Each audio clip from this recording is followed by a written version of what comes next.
Ladies and gentlemen, welcome to the Ambassadors Lounge. UAE's decision to exit OPEC and OPEC plus group of major oil producing countries has come into effect. The decision of the UAE government is not just an energy policy shift.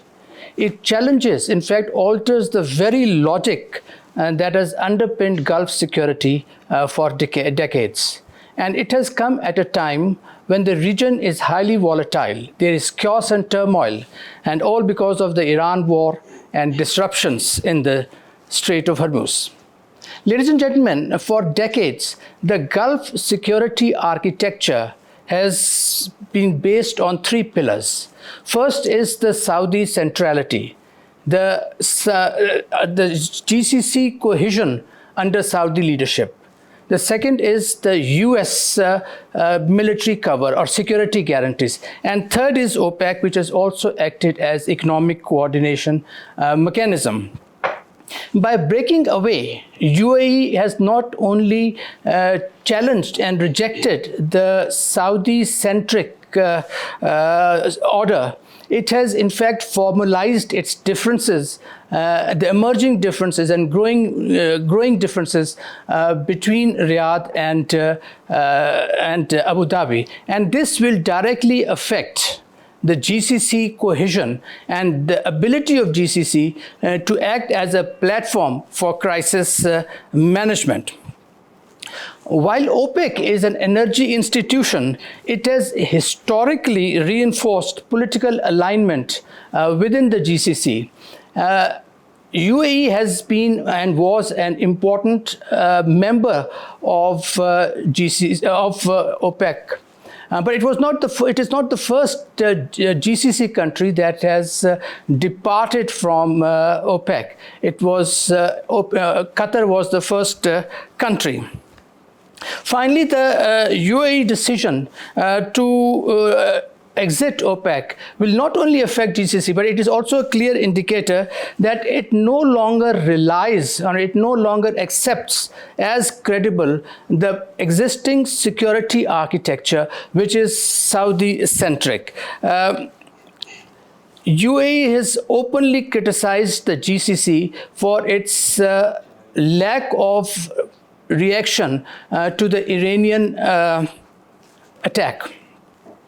The security architecture which is envisaged by UN includes minilateral security mechanism involving Israel, involving India, and the Hexagon Alliance, which has been presented by Mr. Benjamin Netanyahu.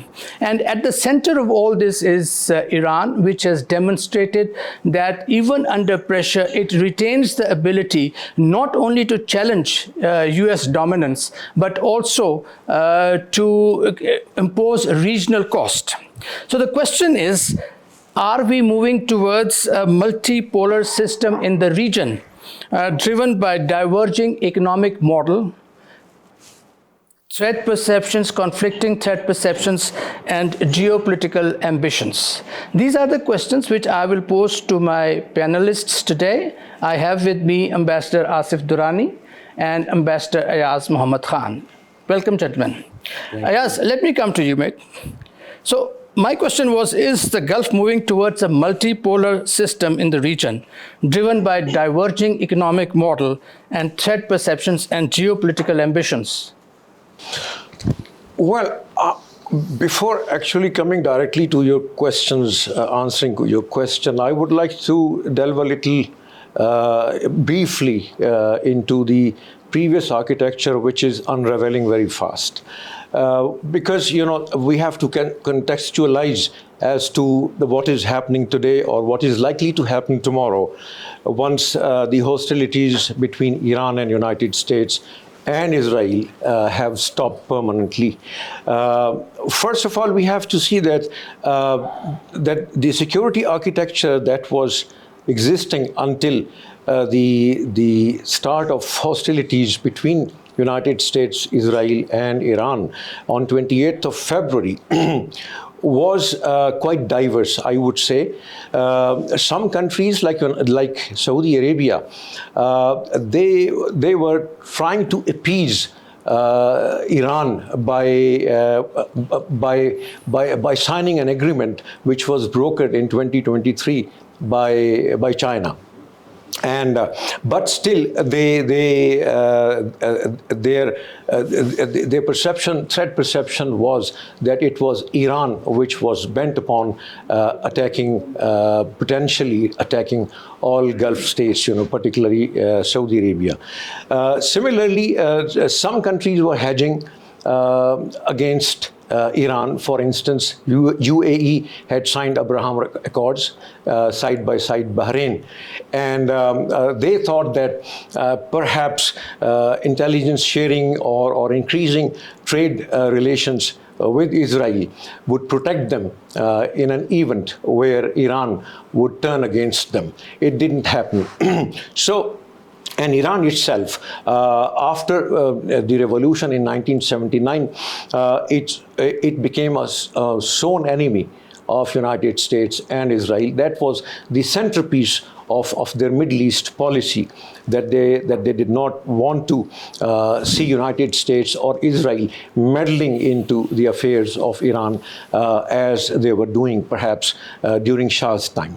Now, the security architecture of Iran was based on proxies, because they knew that territorially they were far away from Israel, which was their arch enemy in the region, and they had formed an axis of resistance comprising Hamas, Hezbollah, and Houthis in Yemen.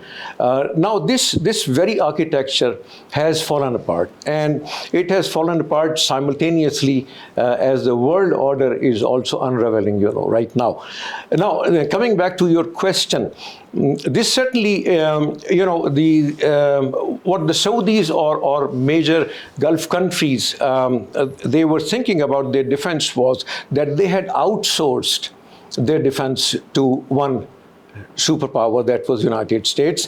United States got territories actually from all major oil-producing countries in exchange for a promise that United States, in an event of hostilities or attack from Iran, would provide security, which it didn't when the recent hostilities they broke out. Is the region moving towards a multipolar system? Coming back to that, if I may finish, it is now a multi-layered security architecture that we are seeing is coming into being, which is that, as you said, that multilateralism is now replacing the old concept of multilateralism, whereby Saudi Arabia, sensing that perhaps United States would not come to its rescue once the chips are really down, so they went forward and they went ahead with Pakistan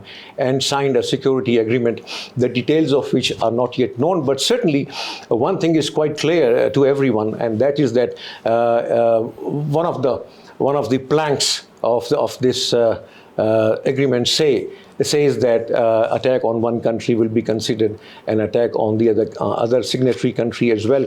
So they are actually, hedging themselves, particularly Saudis, in a future conflict situation. First, tell me, what do we mean by a multipolar system which is taking shape in the Gulf? Look, multipolar system is quite obvious. That is, now we know that United States has turned against its own world order, which it formed, post World War II. Mr. Trump, has made it clear that he does not want to abide by the morality and ethical rules that were envisaged at that time. For instance, non-interference in other countries' affairs, and also no grabbing of territory, by force. So it is being replaced by emerging powers. The revisionist powers, as I would say, are China and Russia, because they want to dictate now their terms. They are not happy with the existing state of affairs, and revisionist means that they want to revise the whole international system, right now. Asif, your take on this, mate? Let's take first things first, and that is that there has been a state of war, or there was war, and now we are in a state of war because of Israel, US on one hand, and Iran on the other. And whatever we are witnessing now is the situation is quite fluid. When you talk about new security architecture, it has not come about yet, but it is very much in the speculative stages that how it can emerge. There are reasons for that. That you have seen that Israel, despite the fact that majority of the countries in its neighborhood don't recognize Israel, but it has succeeded in having a better relationship with UAE and Bahrain, which recognize Israel. And then that's how the dream of Greater Israel, which has been there ever since Zionism was born, they think that now it is coming to fruition and perhaps it may become a reality. But when you talk about UAE's pullout from OPEC and OPEC Plus, I think here perhaps UAE has played a big gamble because it has challenged Saudi dominance. Saudi, in any case, has been a dominant power in the entire Gulf region. And rightly so, because I can quote one of the Gulf states diplomats telling me that if something happens to Saudi Arabia, we'll be a desert for the enemy. And that is right, because other states are many tiny states and they just cannot, their wealth cannot protect them. And this has been proven during Iraq's, Saddam's attack on Kuwait and subsequent wars which have been taking place, or skirmishes which have been taking place.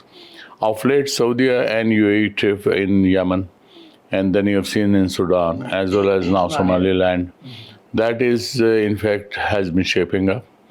Like it was if you recall, there was a tension between Qatar and Saudi and Qatar and UAE. Yeah. Qatar has patched up with Saudi Arabia. With the UAE, they are not to that stage which one can expect, but tensions are very much there.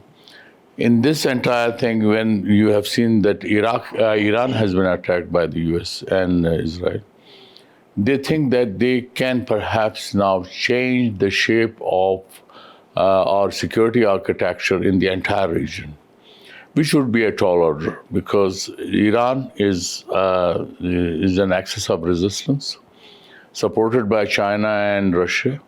And on the other hand, then there are diplomatic efforts, say like Pakistan being a mediator, and it's trying to, in fact, bring the parties to negotiating table and resolve the issues. So Asif, stay. One moment.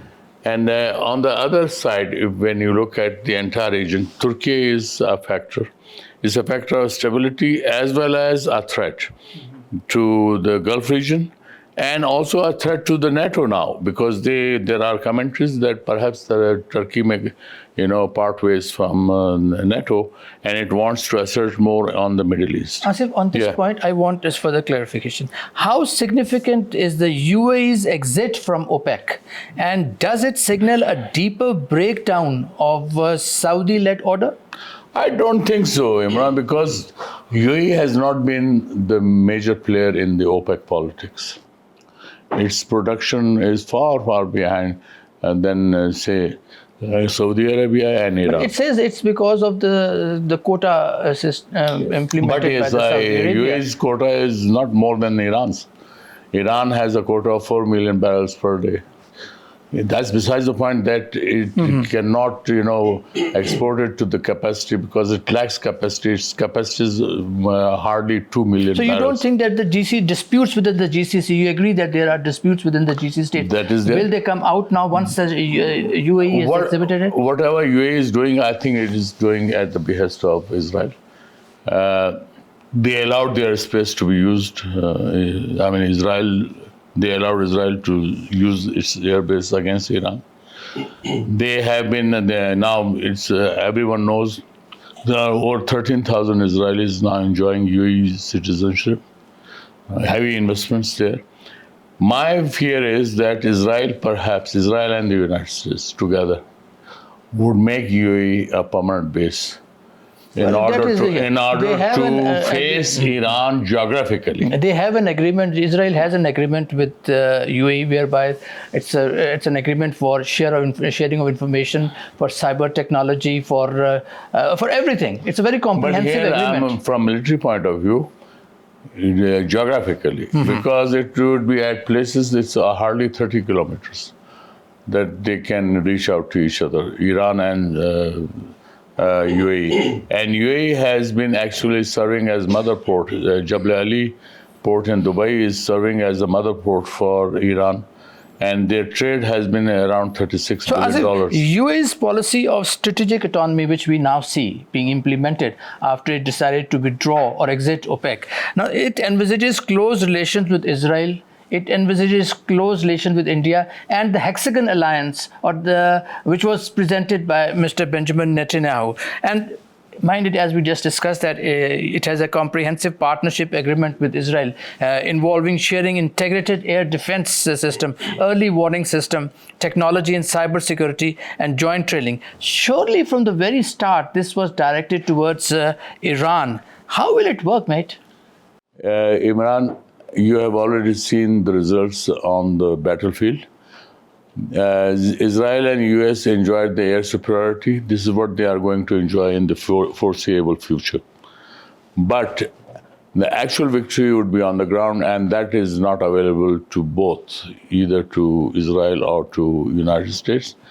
And UAE may serve as a much bigger a base now, that there are chances that perhaps Saudis may call it a day. Similarly, perhaps Qatar, they may not be part of that American basis politics. And the chances are that Qatar, Saudi Arabia, Kuwait, they will be on one side, and then UAE and Bahrain on the other side. Oman is going to maintain its neutrality.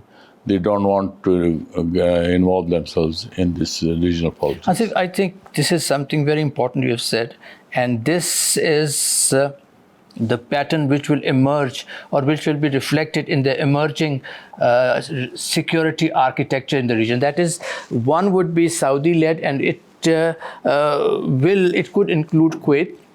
Then UAE, which is a hardline position, which is closely aligned with Israel, and then Oman and Qatar, which would be placing their bets on the mediatory roles.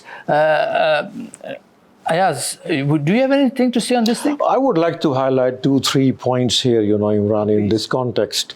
One is that, as far as the existing or the falling apart of the existing architecture is concerned, is that the inflection point came in the Middle East was 7th October 2023, when Hamas and Hezbollah, they jointly attacked Israel. And Israel, which was hitherto was fearing the formidable force of Hezbollah and Hamas, came all out and turned against them, and disproportionately used force and devastated the whole of Gaza.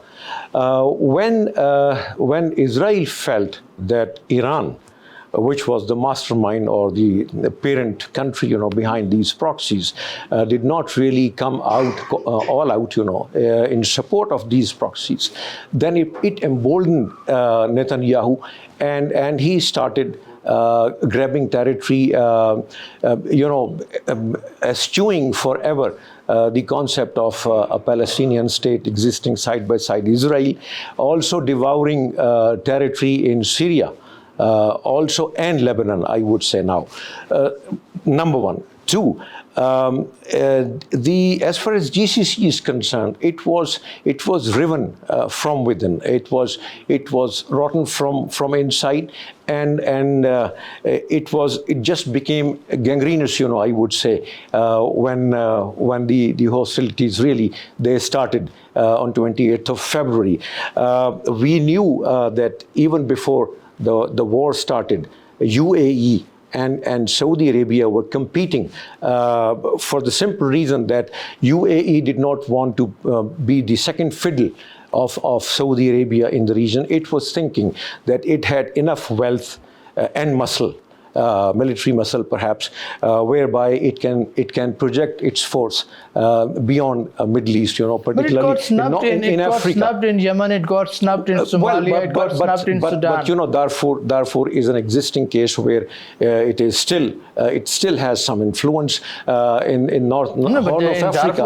Ayaz, in Darfur, I think UAE had to face real embarrassment because open world criticized we are it not for talking about morality here. What I'm not. saying is that it's realpolitik where where it was projecting itself as a formidable force vis-a-vis Saudi Arabia. But it's not going to UAE's advantage. It's not going to, exactly. That's a very important point. That's a separate It will not point. work because it has been rejected. It has been condemned by the international community. Ayaz, just in a week or a couple of weeks, more than 60,000 Sudanese were killed in Darfur. No denying the fact. What I'm trying to say is that perhaps there is a rethinking, there is some stock taking, which took place within the UAE government. And just this Monday, Saudi Arabia hosted a big conference of GCC countries. Until recently, they were not united. They were not a unified force as such. There were rivalries, there were tribal rivalries existing between them. But surprisingly, I would say that once this bitter experience has taken place, that United States was underwriting the security, was supposedly underwriting the security of the of Gulf countries. It didn't happen. It didn't come to the rescue. Rather, it left them open. So May I please finish?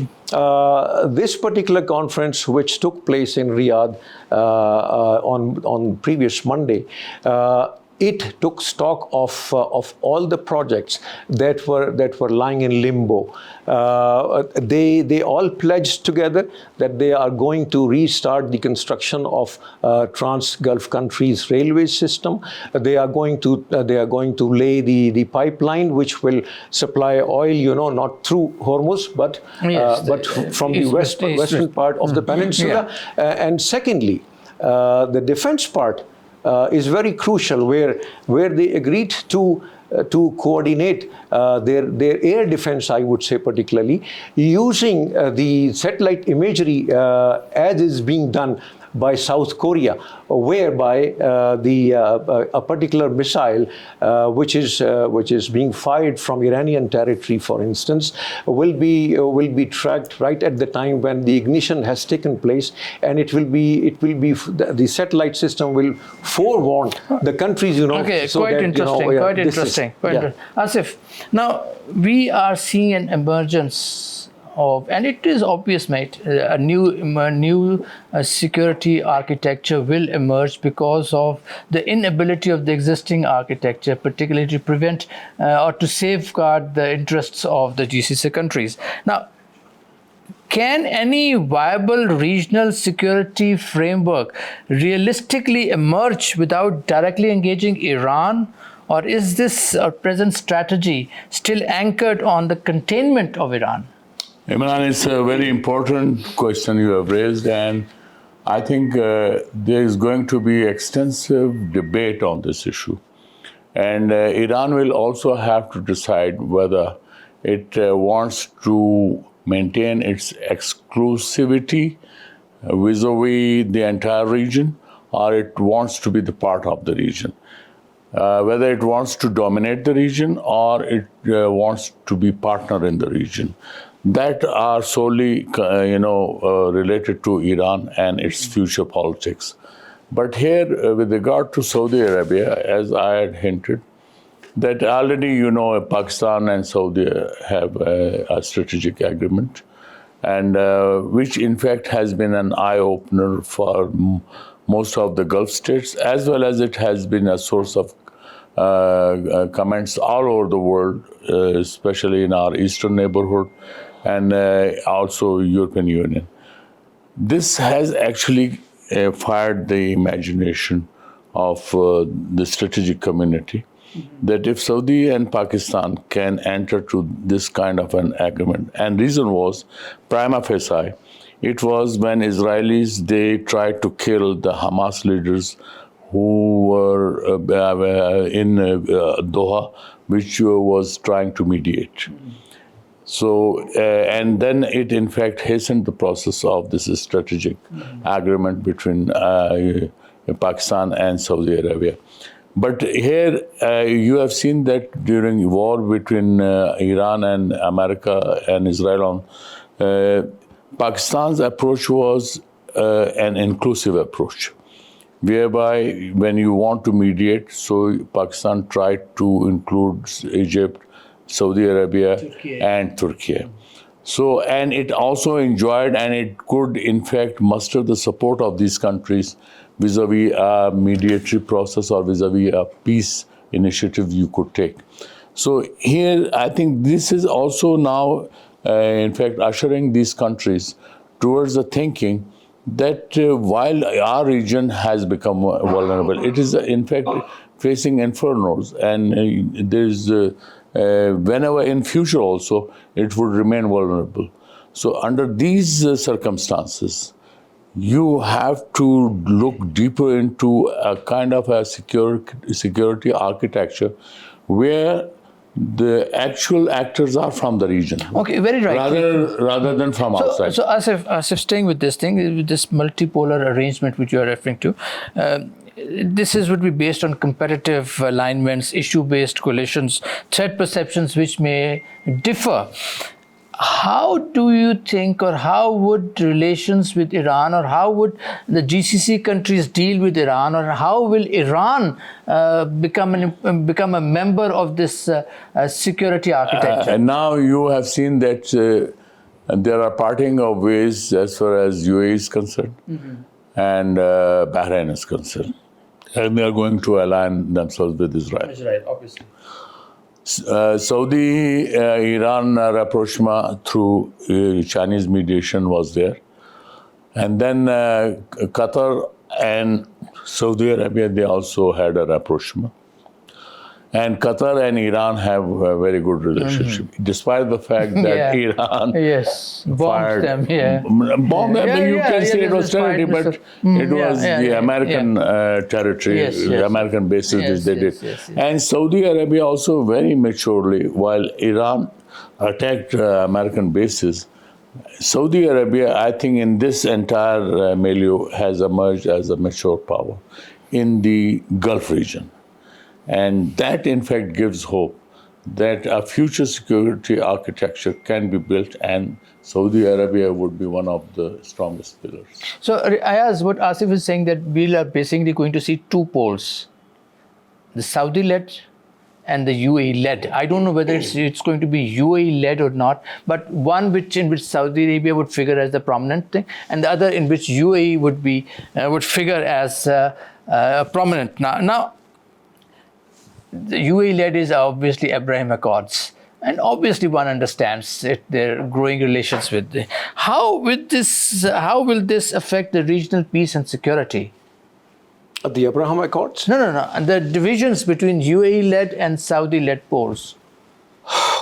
Well, I don't think that UAE has that much clout or the influence which is commanded by Saudi Arabia itself.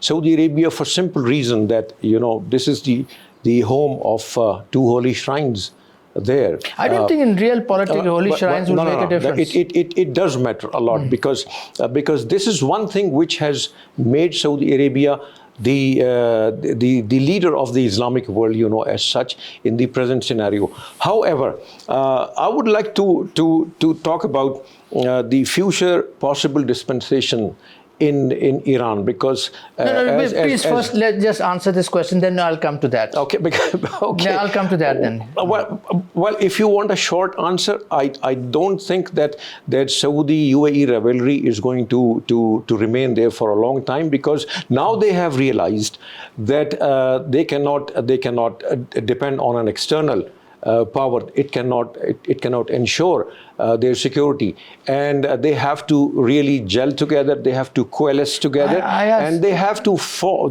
really complement each other as far as not only the trade and economic. But that's very idealistic. But what we see is that UAE, Saudi Arabia, there are deep divisions, and UAE has been wary of Saudi influence for a long time. Their rejection of OPEC is not something new. You also said that their rivalry was displayed in Somalia, in Sudan, in Yemen. It's everywhere. And now you said that UAE has learnt a bitter lesson. 2,800 projectiles were targeted against UAE. And that's why it has been critical of GCC, that GCC policy has not been vibrant. It has not been able to contain Iran. They can say whatever they wish to, but the facts are that their relations with Israel did not protect them from 2,800 projectiles fired upon them. The externalization of security to a superpower did not help them save from Iranian attacks. So what I'm trying to say is that the recent meeting which took place in Saudi Arabia, where all the GCC countries, despite their differences, they sat together and they have agreed on cooperation, not only integrating their economies, their trade relations, but also future security architecture as well. I think their economies are already integrated. Sorry, if I may interject. Out of $48 billion external trade of the whole region, the intra-regional trade is only $2 billion. Well, they don't produce anything except for oil. And they don't need to buy each other's oil. Each other's oil. So I think that they are integrated. People-to-people contacts are very much there. They almost, the visa formalities are almost nil. They just cross over. I have seen myself between the UAE and tribal prejudices remain. They remain. Well, so that is there. In this environment, how important would be the U.S. security umbrella? Well, this is the big setback to the U.S. security umbrella because its bases were supposed to protect these states, and it failed. In fact, rather they were meant to, serve the interests of the United States rather than those states where those bases were established. And which is why I think that has become a casus belli for them to question the American presence in those countries. And this is going to be another factor, added factor, towards heading for a new security architecture. Don't forget that. And in Iran, here I must say, Iran also has to learn the lesson because it tried to play proxies. And you have seen that within 2 years, all those proxies were decimated, almost decimated. Syria as a country has gone out of Iran's hands. Now Iran is only requesting for peace guarantees for Lebanon. Earlier it was Syria. In fact, more than Lebanon, it was Syria. So it has been a setback. So I think new alignments would be taking place with Iran also realizing that it cannot, in fact, on the pretext of protecting its revolution, it just cannot expand. And it expand in a way that it may threaten its neighbors. So it has to alter its form. And I think, I don't think, in fact, Asif, Iran will yield on its forward defense policy. It will continue to support its proxies because it is now too committed to them. Imran, that commitment, its expansionism actually harmed Iran's interests. It has, of course, it has. So that's why the Rather than realization. harming Iran, it has not produced the desired results for Iran. Fine. So the results, they have to go back to the drawing board. Yes. And for instance, there was a tiff between Pakistan and Iran on 16th January Yes. 2024. Well remembered. But immediately, because that day, my counterpart from Iran, I was hosting him in Islam. Okay. And we both were embarrassed. Okay. So the issue is, but that is a classic case that if when the states, they decide to resolve their disputes, they can resolve it through political will. And this is what precisely happened between Pakistan and Iran, which was resolved within 1 week time, and in which then Iranian foreign minister President also visited and the president visited and our Okay, prime before minister we come visited. to Pakistan's role, one question which I think is very important, that is, because of its ties with UAE, do you think Israel is increasingly becoming part of security calculus in the Gulf? Oh, certainly, yes. We are missing one important point here is that the perhaps next threat for the Gulf countries would be Israel, because Israel has demonstrated that it can project its power, beyond its borders by attacking Qatar. When the Hamas leaders were discussing, peace, yeah. with Israel, with Qataris there, they were attacked, and nobody came to the But what rescue. form will And- Israel's Okay, participation? let me please finish. The Pax Hebraica, which is an old Jewish Yes, concept, yes. it has come into play now. Mr. Netanyahu and the hardliners, right-wing hardliners, are now of the view that first of all they do not want these hostilities to end right now. They want to see much more destruction of Iran completely decimated. Only then they will feel satisfied. Two, Saudi Arabia and other Gulf countries are now recalibrating their defense postures. They are looking at Israel as a potential threat because it is, as I said, it is devouring territory of Lebanon. So by and implication, Syria, America and would by also be considered as a threat? well, certainly, yeah. Well, they would not like to take on the United States I asked head on, but certainly. so what form, what shape will it take? Will Israel's participation in the security, I'm talking about the security calculus. So my question is, do you think Israel will be part of the security calculus? It has very important agreement with the UAE. Interesting question.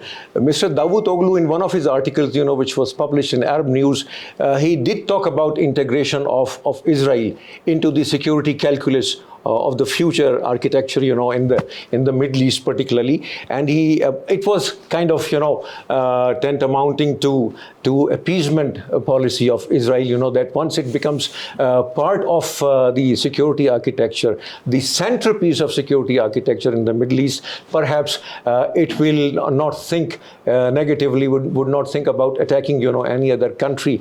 One thing, and another thinking within the Arab world is now taking place, and that is that 2002 Land for Peace Accord that was signed between Israel, and the Arab countries could be rejuvenated, and Israel can be given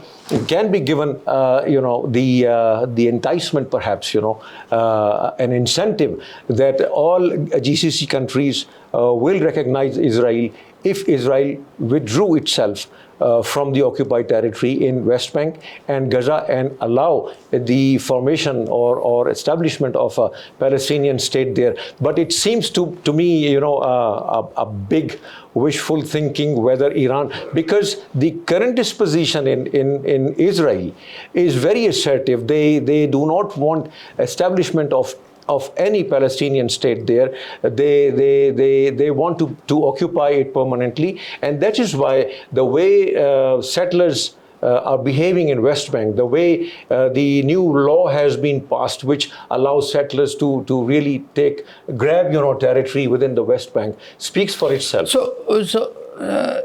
The envisioned scenario, Asif, is that Israel has relations with UAE. It is I2U2 is there.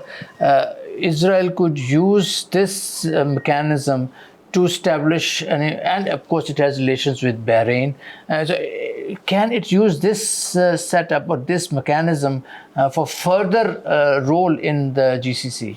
Very much so. And don't forget, Imran, that I2U2, when we talk about it, it means Israel, India, US, and UAE.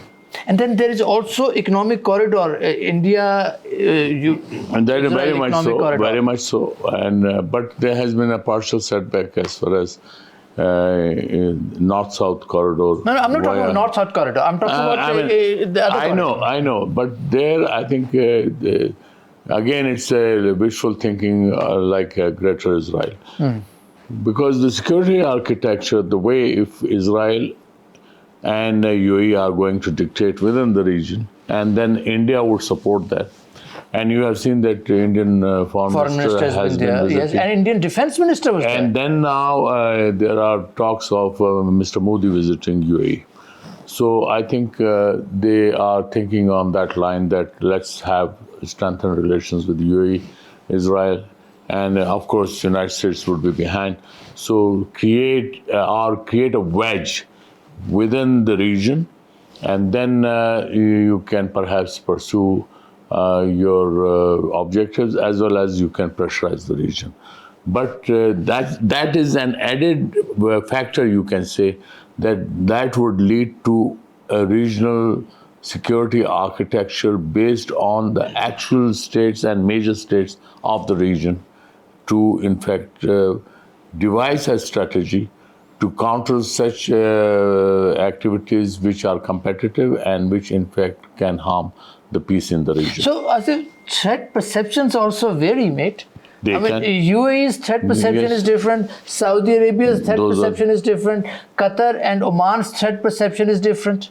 And then also ours. Our threat perception is If different. I2U2 becomes gain more teeth, and if it becomes sinister, so it is our concern also.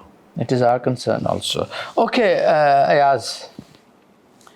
Do you think that the emerging security arrangement, in the emerging security arrangement, Pakistan will be formally integrated into a Gulf collective defense system, or will be part of bilateral security arrangement?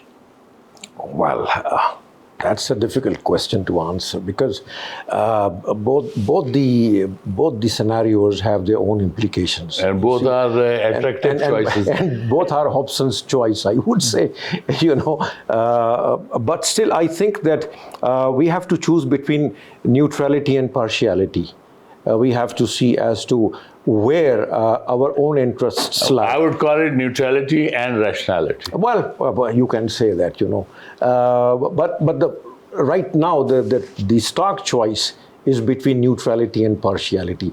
Whether we want to remain neutral, will we be allowed to remain neutral because of the changing dynamics within the region? Mate, there is no question of neutrality here. Now, when we are talking about a future security architecture, we do keep in mind that in the security architecture, Iran, which is an important country, a strong country, cannot be excluded.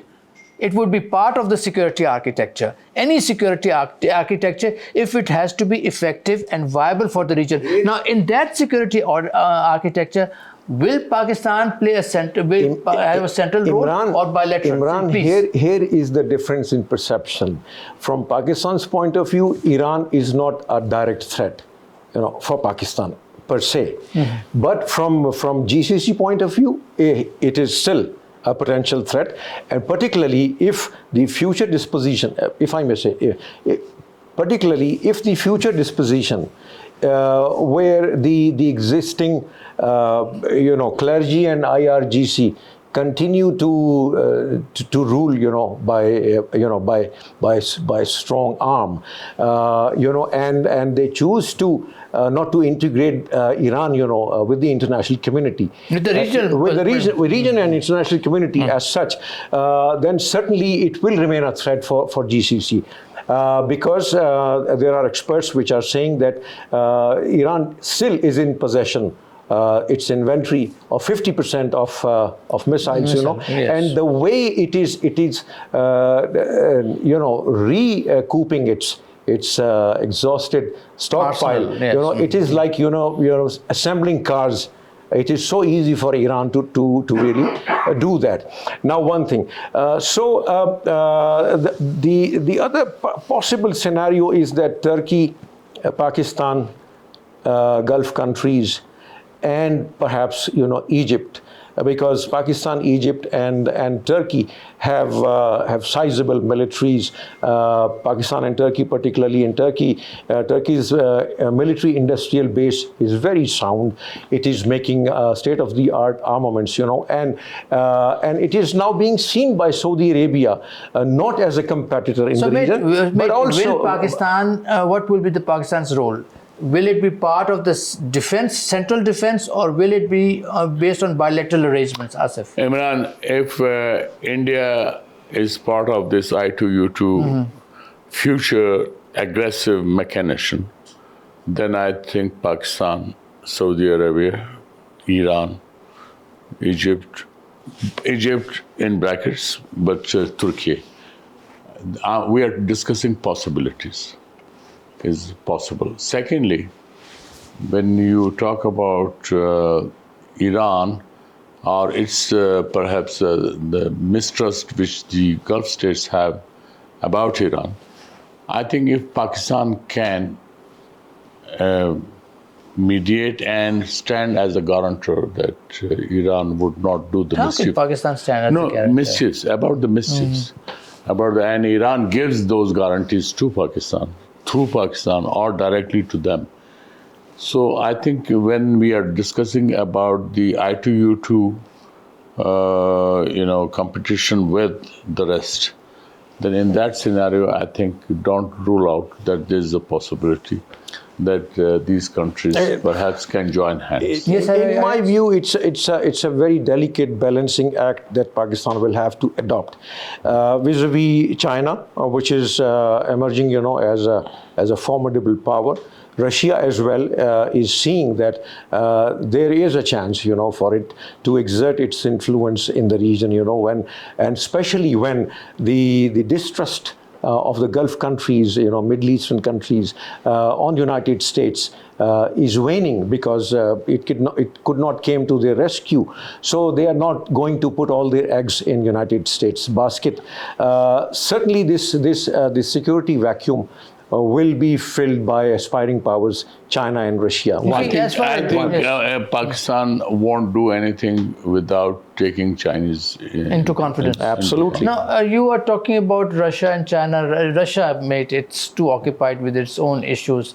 So don't expect much from Russia. What about their supply of Shahed drones, during the war to Iran, Iran did that. I think Iran provided them drones. No, it was the other way around. No, it was basically Iran which provided them the drones. Shahed is Iran. Yes, and the second is, as far as China is concerned, China's policy has been quite evident. And unless and until China changes its defense, its policies, I don't think China is going to become kinetically involved in the Gulf affairs. And don't forget that China is, as far as defense is concerned, defense field is concerned, China is a competitor of the United States in any field of military. Absolutely, yes, yeah. So the emerging order will still be built around US, do you think? The US would be the linchpin. There's no doubt about it. Certainly. You can't write it off. You cannot completely discount United States. Okay. Because, so now, if Pakistan, you said that Pakistan is going to play an important role. Now, the Pakistan is not embedded in the technological and military core that makes that's present in the US. So, how could Pakistan become a central core, particularly in the defense area? But don't forget that we have a close collaboration with China. And the United States recognizes that. The GCC defense architecture is built on US. But on the ground, it would be Pakistan. But they won't allow you to handle. No, that's not the question. That's then the devil would lie in details. So we are talking it, in fact, prematurely. But we are talking about the architecture, future architecture, which is likely. And the likelihood is that in that entire architecture, Pakistan would be one of the actors. And I think important. I mean, you said it would be an important actor. What would it be? My question is, would it be directly involved, or would it be through bilateral arrangements? Let's continue the dialogue among us also, because this is an evolving concept. Okay. Okay. Yeah. So we should not jump the gun. Yeah, okay. But this is evolving. Asif, okay. Yeah. So there's much talked about Pakistan, Turkey, Egypt, Saudi defense cooperation. What does this entail? Isn't it quite lucrative? Well, no. But you see, there are diverging threat perceptions, there are different priorities. So what does this entail? And is it a workable? Then again, you see what we are talking about, which threat, which enemy are we talking about? Are we talking about a future Iran? We do not know how Iranian future disposition would look like. We will have to wait until before we commit ourselves, for any substantive military arrangement or security arrangement in the region. We will have to wait as to how the current hostilities they subside. A truce. Hopefully, the war ends. And how the government, or the people in power in Iran, they come out, with what kind of policies, foreign policy particularly, they want to pursue. That will perhaps determine as to whether we are going to, put ourselves, in a precarious situation vis-a-vis Iran and Israel, and United States. I think Ayaz would gradually, he'll be convinced about this emerging security order, and we should keep fingers crossed. Yep. And I think right now, whatever you have seen vis-a-vis this Iran war, I would call it Iran war, I think it has cleared many misperceptions, especially with regard to Pakistan. Pakistan, no doubt, has emerged as a formidable force, and its voice is very much there. Formidable diplomatic force. Both military as well as diplomatic. Military because of the 4-day friendly spat we had with the Indians, and it was internationally acknowledged. And diplomatic force that we did try to facilitate and moderate. Because earlier we were facilitators, but later on even Americans designated Pakistan as a moderator, and Iranians also agreed to that. So, and that role continues. Well, you're right, Asif. Pakistan has been providing a forum for discussion, and our diplomacy has been very active.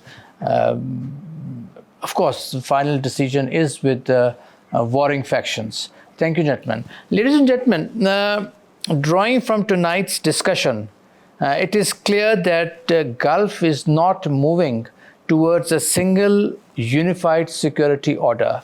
In fact, it is drifting towards something which is far more complex and, frankly, uncertain. The emerging security order would, in all likelihood, be different from what we see now. For instance, we will not see a Saudi-dominated, Saudi-centric security order. We will neither see a US-centric security order in which the US, or in which, as Ayaz said, that the GCC countries had outsourced their security to Washington. And the recent conflict, it showed how it exposed the limits of the US protection. And ladies and gentlemen, since Iranian Revolution, the GCC security, it has basically been built on a simple formula, and that is the US will take care of Iranian threat. That has fractured.